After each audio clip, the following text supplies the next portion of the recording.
Olá, meu amigo, minha amiga. Uma das coisas mais complicadas que acontecem com qualquer pessoa que vive no mundo da fantasia, com a cabeça na lua, e aqui no Brasil especificamente, criaturas que habitam um universo paralelo de uma extrema-direita bolsonarista, é se confrontarem com a realidade, terem um choque com a realidade. Muitas vezes, a realidade pode ter um impacto devastador na percepção de vida dessas pessoas. Bom, hoje aqui no nosso portal, nós vamos ajudar com alguns choques algumas pessoas a terem um despertar, porque algumas estão presas nesse universo paralelo, ainda sendo enganadas por uma série de vigaristas que estão aqui nas redes sociais. Alguns eu já mostrei para vocês, já estão sendo desmascarados, já estão sendo desromantizados e desmistificados perante a muitas criaturas da extrema-direita. Algumas coisas muito importantes precisam ser mostradas para essas figuras, é o que farei no nosso encontro de hoje, além de abordar com vocês situações muito importantes e algumas até engraçadas no nosso portal do José de Agora.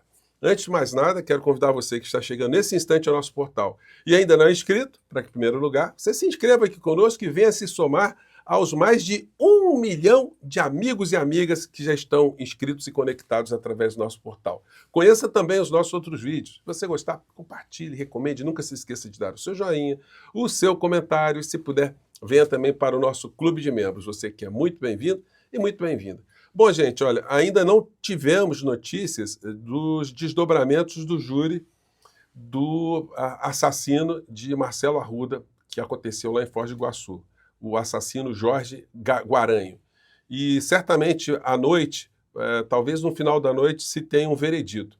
Mas não é possível, aos olhos da racionalidade, da justiça, da civilização, que o assassino escape. Agora, seria muito importante que os debates que estão acontecendo nesse tribunal do júri fossem publicizados, fossem disponibilizados para a sociedade brasileira, para que a sociedade perceba o mal que nós tivemos aqui no nosso país comandando a nação.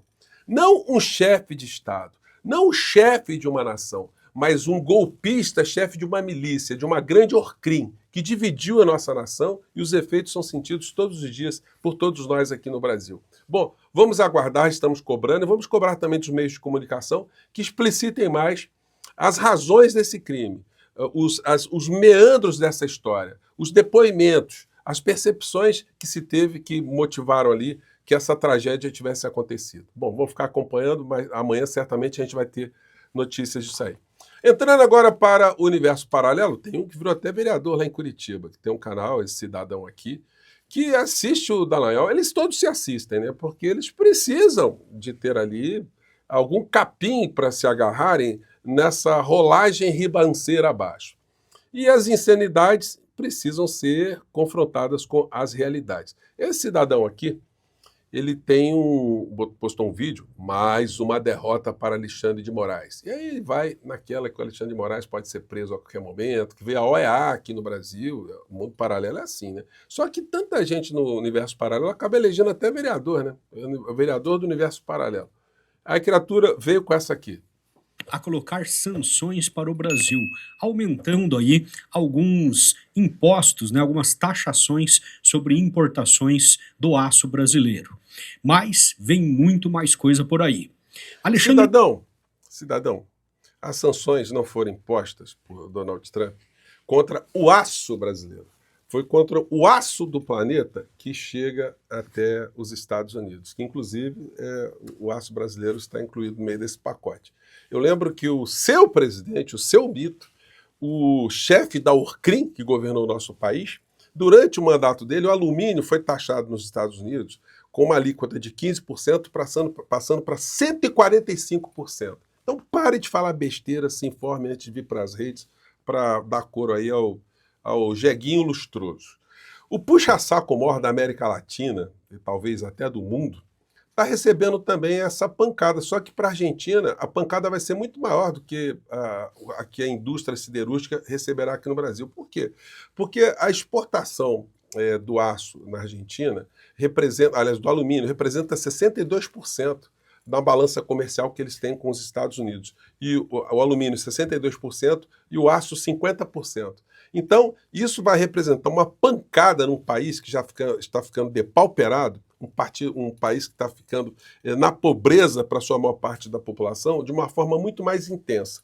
E aí, o que adiantou o puxa-saquismo, a bajulação, a subserviência, a submissão de Javier Milei a Donald Trump, à extrema-direita internacional? Os jornais lá, as televisões estão discutindo. Esse aqui está, olha, tarifas de mais de 25% sobre alumínio e o aço. Empresas argentinas em alerta pelo anúncio de Trump. Necesita hacer para mejorar. Digo, la inflación sigue siendo alta, seguimos teniendo cepo, hay que encadenar. Então, é o seguinte, o pânico na Argentina é real. E aí, o que está fazendo o senhor Milei? O puxa-saco portenho. Outro canal aqui, haverá um impacto de 600 milhões de dólares anuais na Argentina, em função disso aí. Então o paspalho brasileiro vem para as redes dizer que o Trump está taxando o aço brasileiro. Estados Unidos. Y que Trump lo que buscó en su primer mandato con estos aranceles generalizados, 25%, era básicamente potenciar la industria estadounidense, lo que logró. Então é o seguinte, os argentinos vão sofrer muito mais do que nós aqui no Brasil. Lá nos Estados Unidos, uma criatura se revelou de uma forma explícita hoje. Steve Bannon, ex-estrategista de Trump, se declara culpado de esquema de fraude para financiamento de muro na fronteira. O criminoso que inspira aí o clã Bolsonaro embolsou 15 milhões de dólares dos trouxas da extrema-direita nos Estados Unidos para a construção de um muro dividindo ali os Estados Unidos para o México.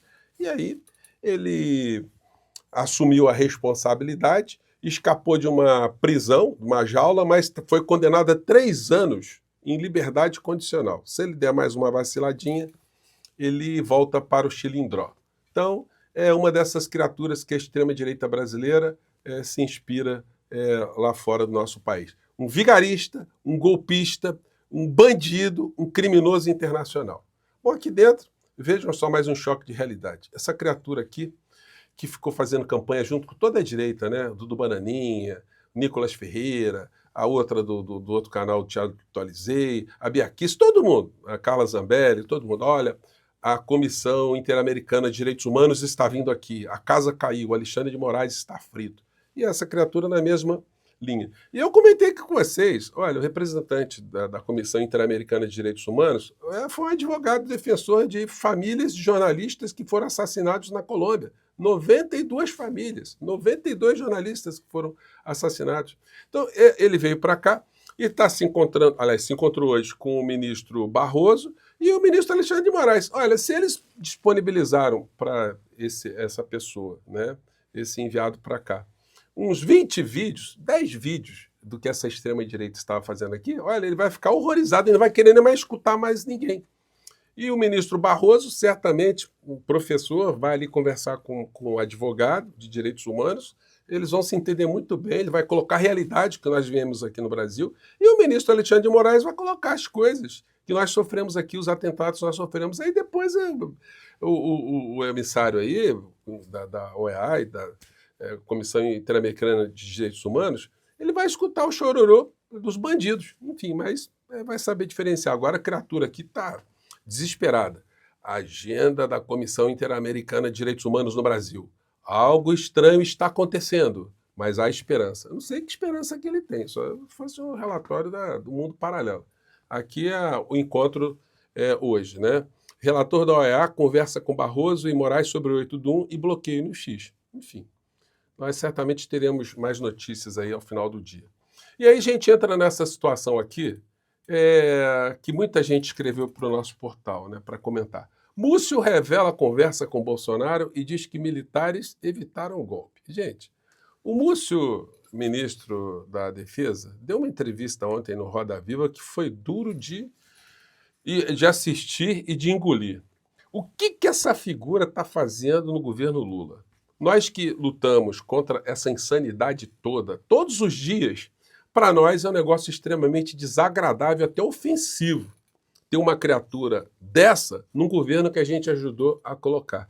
Porque alguém que trata tudo aquilo que aconteceu, todo o massacre que a democracia do nosso país sofreu, todas as tentativas de golpe, como uma coisa natural, alguma coisa que tem que ser pesada, que tem inocente no meio, que o Supremo pode estar dando pena muito dura, e o discurso fica totalmente divorciado. E aí o que acontece? Aliados querem usar a fala de Múcio para defender Bolsonaro no inquérito do golpe.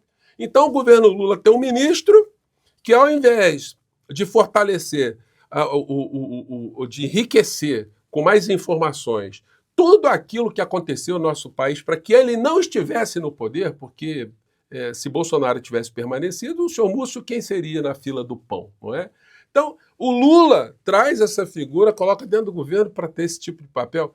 Presidente da República, olha, francamente, o senhor pode ter uma clara evidência em muitas coisas, mas nessa aí não dá, não. Eu não conheço uma pessoa que esteja falando, não, isso está sendo muito bom, estrategicamente é bom, o Múcio é um cara preparado, é um cara que está ajudando a avançar. Olha, não dá, gente. É uma coisa inexplicável e inaceitável para quem, de fato, enfrentou esses criminosos todos. Ver alguém ali se servindo, ou servindo como uma espécie de para-raio para a extrema-direita que vai usar ali expressões que ele deu nessa entrevista de ontem à noite.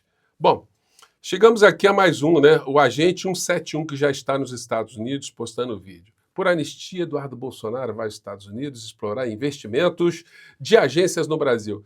Ô, Dudu Bananinha, vai ser muito importante você verificar o que a USAID fez durante o governo Dilma, porque nós sabemos que a Dilma teve o seu telefone grampeado pelas agências de inteligência nos Estados Unidos, e nós tivemos aqui aquela movimentação toda que acabou com a deposição da presidente Dilma, com todas as articulações mentirosas que enganaram muitas criaturas aqui no nosso país, né, que ela estava comandando uma pedalada fiscal que ninguém sabe o que é isso até hoje.